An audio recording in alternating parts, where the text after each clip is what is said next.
안녕하세요. 메디슬립 연구소 코골이 박사 AI입니다. 오늘은 수면 중 구강호흡 관련 건강에 대해 알려드리겠습니다.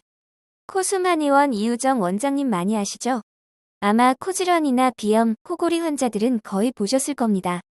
대한민국, 아니 전 세계의 입막음 테이프 열풍을 만드신 한의사분입니다. 조회수가 600만이 넘는 이 강의를 들어보시면 아 그렇구나, 맞다 하실 겁니다. 이우정 선생님은 코호흡이 부비강을 통해 눈, 코, 입과 뇌의 온습도 조절, 과열 방지 기능을 하며 구강과 기도, 심폐의 필터 기능으로 나쁜 공기 오염과 각종 바이러스 세균 감염을 막아준다고 합니다.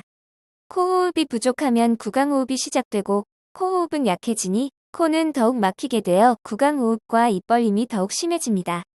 결국 구강호흡을 하는 것은 마치 비염 환자 같은 증세가 나타나게 되는 것입니다.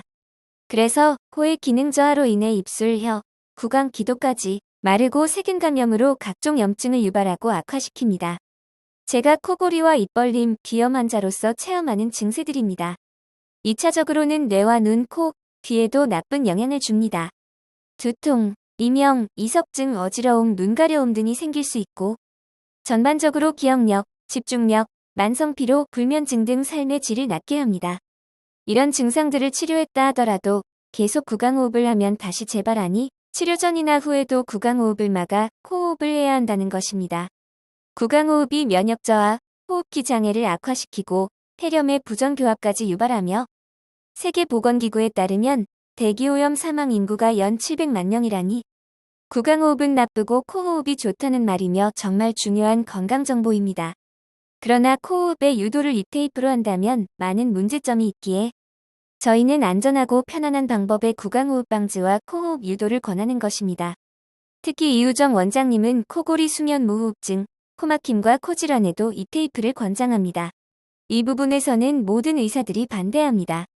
이 테이프를 쓰면 안 되거나 위험한 경우가 많기 때문입니다.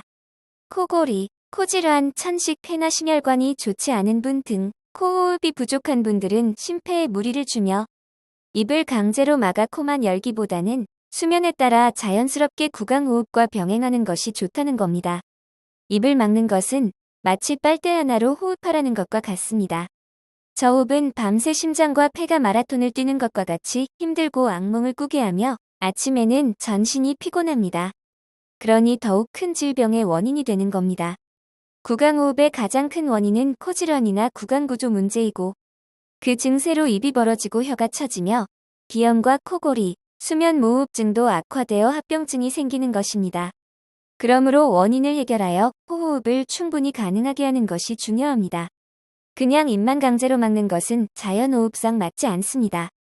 일반적인 정상인분들은 수면 자세가 나빠서 그런 경우를 빼고는 매일 입을 벌리고 구강호흡을 하지 않습니다.